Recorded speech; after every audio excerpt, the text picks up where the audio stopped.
आऊज़ बिल्लाहि मिनश्शैतानिर्रजीम बिस्मिल्लाहिर्रहमानिर्रहीम। शुरू अल्लाह के नाम से जो बड़ा मेहरबान और नहायत रहम वाला है। उम्मीद आप लोग खैरियत से होंगे और इस वीडियो में इंजीनियर फैसल आपसे मुखातिब है। आप देख रहे हैं पाकिस्तान का सबसे बड़ा चैनल जो कि डीएई के स्टूडेंट्स और केमिकल इंजीनियर्स के लिए तैयार किया गया है। इस चैनल में मौजूद हैं 1000 से ज़ायद वीडियोस और मज़ीद वीडियोस की तैयारी जारी है। इस चैनल में डीएई की तमाम टेक्नोलॉजीज़ की फ़र्स्ट ईयर और सेकेंड ईयर की मैथमेटिक्स के तमाम सवालों की वीडियोस मौजूद हैं और यकीनन आपको ट्यूशन की ज़रूरत नहीं पड़ेगी। इसके अलावा DAE chemical first year, second year और थर्ड ईयर के वो सब्जेक्ट्स जो कि केमिकल इंजीनियरिंग से रिलेटेड हैं उनकी भी वीडियोस इस चैनल में आपको मिलेंगी। और इसके अलावा इंटरव्यू के क्वेश्चन आंसर्स और पास्ट पेपर की वीडियोस भी इसके अंदर मौजूद हैं और तमाम लेक्चर्स की तैयारी टेवटा के कोर्स के मुताबिक की गई है। और आप मेरे चैनल को सब्सक्राइब करेंगे, बेल का आइकन प्रेस करेंगे तो मेरी हर लेटेस्ट वीडियो आपको मिलती रहेगी। अब हमारे पास जो है वो ये कंफर्म हो चुका है कि जो ये हमारे ट्रिग्नोमेट्रिक रेशियोज होते हैं ये वो सवाल में कह रहा था कि फर्स्ट में नहीं है।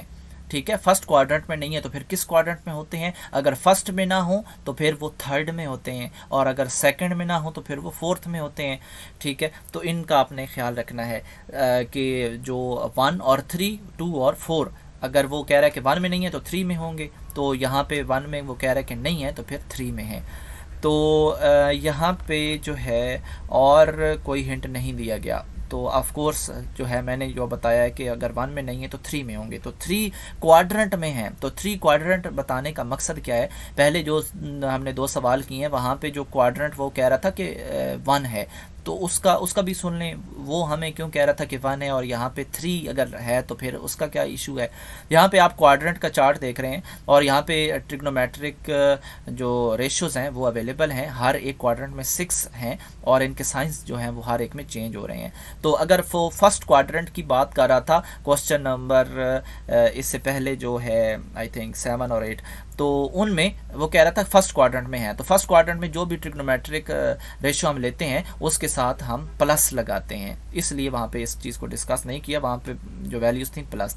लेकिन अब थर्ड क्वाड्रेंट की बात की गई है तो आप यहाँ पे देख सकते हैं कि अगर हमारे पास साइन और कॉज आएगा तो साथ हम नेगेटिव की वैल्यू लगाएंगे, जो भी हमारे पास उसकी वैल्यू आएगी, तो इस वजह से वो क्वाड्रेंट भी साथ बताता है। तो अब हमने क्योंकि साइन भी मालूम करना है, कॉज भी मालूम करना है, यानी साइन अल्फ़ा कॉज अल्फ़ा फिर साइन बीटा कॉज बीटा, तो इनके बेसिक फार्मूले पता होंगे तो तब हम ये काम कर पाएंगे। और इससे पहले हमें ट्रायंगल की तीनों साइड्स का तो अब पता लग चुका है। हम साइन का फार्मूला उठाते हैं, साइन जो है वो परपेंडिकुलर बटा हाइपोटेनस।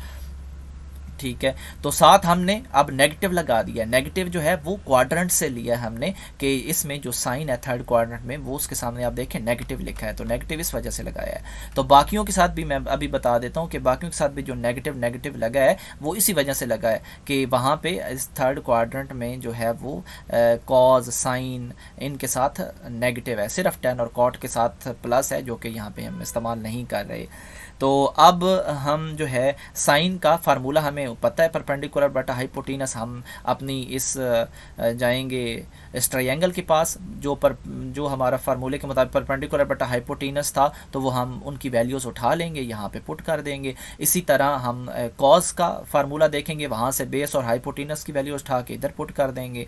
और फिर इसी तरह साइन की हम वैल्यूज़ देखेंगे और उसकी वैल्यू हम यहाँ पे पुट कर देंगे। तो अब हम जो है वो ये हमने जो साइन बीटा वाला काम है ये हमने इस ट्रायंगल में जाके वैल्यूज उठानी है। आपने अलग अलग दोनों चीज़ों को रखना है, मिक्स नहीं करना।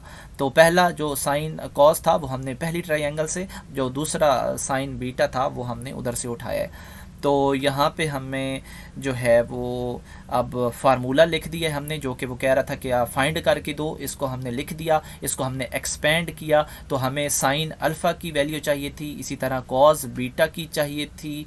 तो कॉस बीटा जो है वो हमने यहाँ पे कहाँ पे लिया है, यहाँ पे हम देखते हैं कॉस बीटा जो है जी, वो हम यहाँ पे पहले सीकेंड को जब कन्वर्ट किया था तो हमने 5/13 लिखा था, तो इसी को हम वहाँ पे इस्तेमाल करेंगे। इसलिए हमने यहाँ पे कॉस बीटा की वैल्यू फाइंड नहीं की, क्योंकि हमने सीकेंड को उलट करके कॉस बीटा बना दिया था।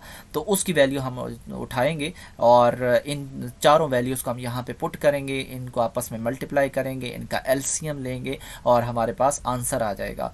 तो सवाल जो है वो मुश्किल नहीं है, जस्ट थोड़ा सा लेंथी है, लेकिन एक सवाल की भी प्रैक्टिस आप करें तो ये तीनों चारों सवाल आपसे हो जाएंगे, कोई मुश्किल नहीं है।